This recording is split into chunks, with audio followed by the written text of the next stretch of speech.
Sebelum melanjutkan, jangan lupa subscribe dulu, terima kasih. Bab 214 Membangun Kekuasaan.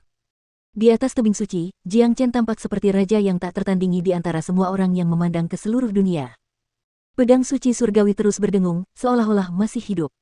Jiang Chen memiliki alis yang miring ke atas dan keluar, dan sepasang mata serius yang dapat menatap ilusi apapun. Dia mengangkat kepalanya ke arah langit yang dipenuhi guntur dan kilat, energi yang dahsyat mulai mengalir keluar dari tubuhnya, seperti tsunami. Angin dingin menderu, dan kehendak surgawi yang dahsyat turun dari langit, menyelimuti seluruh tebing suci. Akhirnya, ia mengunci Jiang Chen yang berdiri di tebing. Bahkan surga pun tidak dapat menghalangi jalanku. Jika tidak ada jalan di hadapanku, maka aku, orang suci yang terhebat, akan membuka jalan baru. Dengan aura agung yang menjulang tinggi ke langit, Jiang Chen menggambarkan sosok yang mendominasi tanpa batas dari seseorang yang menguasai segalanya di bawah langit. Dengan pedang suci surgawi di tangannya, dia tiba-tiba melompat maju, menusuk dirinya sendiri ke langit di atas. HSSS. Pedang suci surgawi mengeluarkan suara mendesis yang mengguncang dunia, energi pedang menutupi langit. Kilatan petir yang menyerupai naga turun dari awan gelap yang pekat, dan jatuh tepat ke pedang suci surgawi. Pedang suci surgawi mulai bergetar lebih cepat, dan energi pedang menjadi semakin ganas. Namun, momentumnya tampaknya masih tak terhentikan. Buka pintunya untukku. Jiang Chen mengeluarkan suara gemuruh yang dahsyat. Suara gemuruh itu bagaikan sambaran petir yang dapat mengguncang seluruh dunia, suaranya terdengar hingga ke separuh benua ilahi. Pedang suci surgawi di tangannya diarahkan ke langit di atas. Jiang Chen yang menyaksikan semua ini di alam ilusi agung menahan napas, dan kedua matanya menjadi merah. Dia masih ingat pada saat ini, seluruh benua ilahi telah terguncang, banyak orang suci yang memusatkan perhatian pada pemandangan ini, orang suci terhebat di bawah langit telah menjadi pusat perhatian saat ini. Pedang suci surgawi berubah menjadi naga raksasa dan terbang ke angkasa. Tubuhnya membentang sejauh mata memandang, dan pada saat yang sama, tubuh Jiang Chen juga menjadi sangat tinggi. Ini adalah serangan pedang yang begitu dahsyat hingga seluruh langit dan bumi berguncang. Serangan pedang yang menyebabkan langit dan bumi bergetar, serangan pedang yang bahkan petir dan kehendak langit tidak dapat menghentikannya. Serangan itu telah menembus lapisan awan gelap yang tak terhitung jumlahnya, dan mencapai ujung langit. Retakan. Suara retakan terdengar dari ujung langit, cahaya berwarna pelangi yang luas jatuh dari ujung langit, menutupi langit di atas, dan di saat yang sama, menutupi mata Jiang Chen. Cahaya berwarna pelangi jatuh dan menyelimuti Jiang Chen dari kepala hingga kaki. Kemudian, sejumlah besar darah menetes dari cahaya berwarna pelangi, itu adalah darah orang suci, itu adalah darah Jiang Chen. Ketika cahaya berwarna pelangi menghilang, Jiang Chen juga menghilang. Seolah-olah dia telah menghilang dari alam fana. Pedang suci surgawi miliknya juga hilang. Namun, cahaya dari alam abadi jatuh dari langit. GRAAA. Di alam ilusi agung, Jiang Chen mengeluarkan raungan marah ke arah langit. Dalam sekejap, ia memuntahkan seteguk darah. Amarah dan perasaan yang tidak terdamaikan memenuhi hatinya, apa yang terjadi di tebing suci tampak seperti baru terjadi kemarin, menyebabkan Jiang Chen tenggelam dalam rentetan pikiran, tidak mampu membebaskan dirinya. Aku membelah jalan menuju alam keabadian, namun aku mati di tebing suci. Aku menciptakan jalan baru bagi semua orang suci di alam asal-usul orang suci, tetapi aku sendiri tidak beruntung saat memasuki alam abadi. Saya orang pertama yang melihat cahaya datang dari alam abadi, tetapi hanya itu yang dapat saya lihat. Emosi Jiang Chen sangat terganggu oleh apa yang terjadi di kehidupan sebelumnya, dan dia tidak bisa lepas dari rangkaian pikiran ini.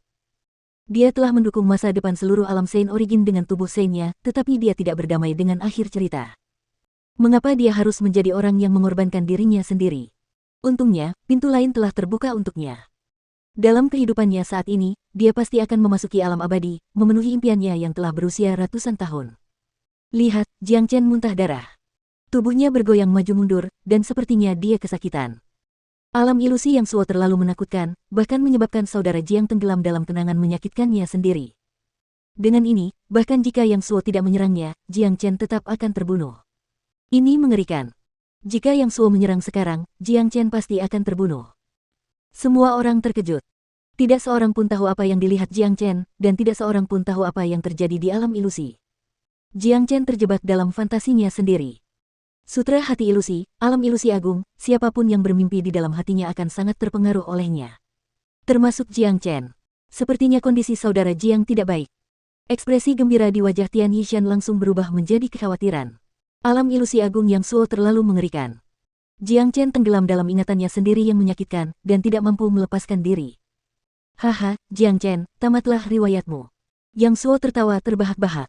Dia juga tidak tahu apa yang sedang terjadi di dalam pikiran Jiang Chen, tetapi dia telah mencapai tujuannya.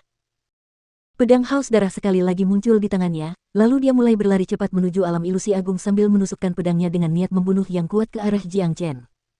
Ekspresi gembira yang mengerikan muncul di wajah Yang Suo, seolah-olah dia melihat gambaran dirinya membunuh Jiang Chen. Mati saja, ini adalah konsekuensi karena telah menyinggung perasaanku. Kamu seharusnya merasa bangga karena bisa mati di bawah sutra hati ilusiku. Yang Suo sangat gembira. Pedang haus darah mendekati Jiang Chen dari belakang, seperti ular berbisa. Melihat ini, semua orang berteriak kaget. Mereka dapat melihat bahwa Jiang Chen masih tenggelam dalam ilusi, dan tidak memiliki cara untuk melarikan diri darinya. Dalam kondisi seperti itu, Yang Suo dapat dengan mudah membunuhnya dengan pedangnya.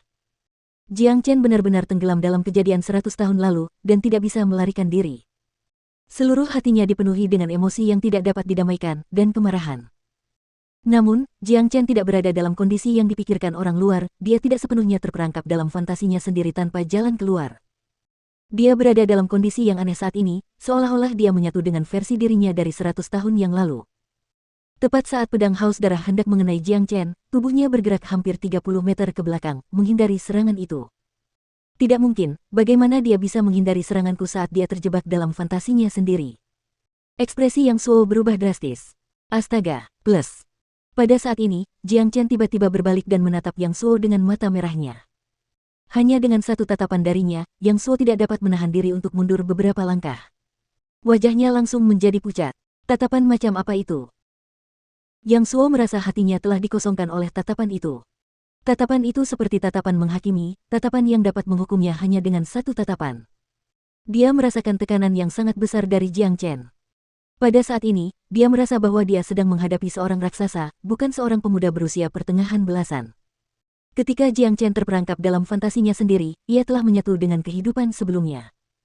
Meskipun ia masih seorang pejuang inti surgawi akhir, aura yang terpancar dari tubuhnya berasal dari orang suci terhebat. Tatapannya dapat menembus ilusi apapun. Di bawah tekanan yang begitu kuat, Yang Suo sempat kehilangan akal sehatnya, dan ketakutan memenuhi benaknya, menyebabkan dia kehilangan kendali. Alam ilusi agung hancur dalam sekejap. Tepat saat alam ilusi agung hancur, Jiang Chen dan Yang Suo akhirnya terbangun dari kondisi mereka sebelumnya. Mata merah Jiang Chen kembali normal, dan dia telah sadar kembali. Dia merasa beruntung dalam benaknya, karena dia hampir dijebak oleh Yang Suo. Jika dia tidak memasuki kondisi pikiran aneh itu di saat kritis itu, mungkin dia sudah dibunuh oleh Yang Suo sekarang. Namun, Yang Suo bahkan lebih terkejut daripada siapapun. Apa yang terjadi tadi? Kenapa aku tiba-tiba berhenti menyerang? Kenapa aku menarik kembali alam ilusi agung? Tatapan tadi, sungguh menakutkan. Yang Suo sangat terkejut. Meskipun dia sudah sadar dan kembali ke kondisi pikirannya yang normal, dia masih tidak bisa melupakan tatapan mata yang baru saja dia lihat. Puh! Pada saat berikutnya, Yang Suo memuntahkan seteguk darah. Sebenarnya, bukan Yang Suo yang telah menarik kembali alam ilusi agung, melainkan telah dihancurkan oleh tatapan Jiang Chen. Alam ilusi agung telah dihancurkan oleh Jiang Chen, dan Yang Suo menerima serangan balasan yang lebih hebat daripada saat Jiang Chen menghancurkan pedang pengembalian ribuan. Itu telah menyebabkannya cedera serius. Yang Suo, meskipun alam ilusimu sangat kuat, itu tetap tidak dapat memengaruhiku. Sekarang, giliranku untuk menyerang. True Dragon Palm. Jiang Chen masih memiliki momentum yang tak tertandingi. Kekuatan tempurnya masih di puncak, dan dalam sekejap, ia melepaskan True Dragon Palm. Cakar naga merah darah raksasa turun dari langit dan menutupi Yang Suo seperti bukit merah darah raksasa. Lepaskan dirimu dariku. Dalam keadaan panik, Yang Suo membalas dengan seluruh kekuatannya. Namun, dengan kondisinya saat ini, dia bahkan tidak bisa mengerahkan setengah dari kekuatan tempurnya. Tidak mungkin dia bisa menghancurkan cakar naga yang perkasa itu.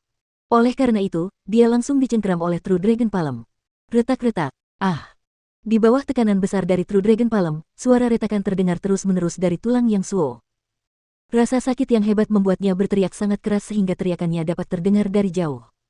Yang Suo, sudah kubilang aku akan membunuhmu hari ini, apapun yang terjadi. Lagi pula, aku tidak akan membiarkanmu mati begitu saja. Aku akan membakarmu perlahan-lahan dengan api naga sejatiku. Jiang Chen berteriak keras, lalu api naga sejati mulai menyembur keluar dari cakar naga. Dalam sekejap, Yang Suo diselimuti oleh lautan api. Ah! Jiang Chen, jika kau berani membunuhku, Sekte Pedang Myriad tidak akan membiarkanmu pergi. Yang Suo menjerit kesakitan, tetapi pada saat yang sama, dia tidak lupa memberi peringatan. Ini neraka inferno, dan kau mengancamku dengan Sekte Pedang Segudang, dasar bodoh. Jiang Chen tidak peduli dengan peringatan itu. Dia mengendalikan suhu api dan terus membakar Yang Suo. Jiang Chen ingin Yang Suo merasakan sakit dan siksaan yang dialami Guan Yiyun, dia tidak ingin membiarkan Yang Suo mati begitu saja. Ya Tuhan, bagaimana ini bisa terjadi? Jiang Chen hampir dibunuh oleh Yang Suo, tetapi alam ilusi tiba-tiba menghilang. Bagaimana Jiang Chen menghancurkannya? Jiang Chen benar-benar menakutkan. Dia benar-benar membalikkan keadaan di saat-saat terakhir. Sepertinya Yang Suo akan dibunuh oleh Jiang Chen hari ini. Pemuda ini adalah pria yang ganas dan brutal. Namun, yang kuat memangsa yang lemah di neraka inferno, tidak ada aturan atau perintah lain yang perlu dibicarakan di sini. Semua orang tercengang melihat betapa sulitnya keadaan. Mereka semua telah melihat bagaimana Yang Suo hampir membunuh Jiang Chen dengan pedang haus darahnya, dan tidak seorang pun menduga perubahan besar seperti itu akan terjadi. Hebat, saudara Jiang benar-benar bisa membunuh Yang Suo. Dia benar-benar aku kagumi. Mulai sekarang, di neraka inferno, aku, Tian Yishan akan mengikuti saudara Jiang dan mematuhi semua perintahnya. Tian Yishan sangat gembira. Melihat Yang Suo dihancurkan oleh Jiang Chen telah membantunya menghilangkan perasaan kesal dalam benaknya. Dia ditindas oleh Yang Suo yang kejam, dan bukan saja dia hampir terbunuh, semua saudaranya juga menderita dengan menyedihkan. Sekarang, balas dendam telah dilakukan, dan tentu saja dia merasa sangat puas. Bagaimana ini bisa terjadi? Bagaimana Tuan Muda Yang Suo bisa dikalahkan? Ini tidak mungkin. Liu Kui hampir gila. Harapan terakhir dalam benaknya telah hilang sama sekali, dan dia tahu dengan sangat jelas, begitu Yang Suo mati, Jiang Chen pasti tidak akan membiarkannya pergi. Orang tua, biarkan anjing tua ini menunjukkan jalan kepadamu untuk bertahan hidup. Bagaimana menurutmu? Kata Big Yellow sambil menggoyang-goyangkan kepalanya. Jalan menuju bertahan hidup. Mata Liu Kui berbinar. Anjing ini datang bersama Jiang Chen. Dia melihat semua mayat yang berserakan di sekitar benteng, dan karena Yang Suo akan segera mati, dia akan menjadi orang terakhir yang hidup di benteng itu, dan dia pasti akan dibunuh oleh Jiang Chen. Tidak ada yang ingin mati, dan hal itu juga berlaku bagi Liu Kui. Dia tahu betapa sulitnya bertahan hidup di neraka inferno. Untuk bertahan hidup, banyak orang harus menundukkan kepala, dan itulah alasan mengapa dia telah berjanji setia kepada Yang Suo sebelum ini. Sederhana saja, asal kau setuju menjadi peliharaan manusia anjing tuan ini, dan menaati semua perintahnya, anjing tuan ini akan menjamin keselamatanmu. Kata Big Yellow dengan senyum lebar di wajahnya.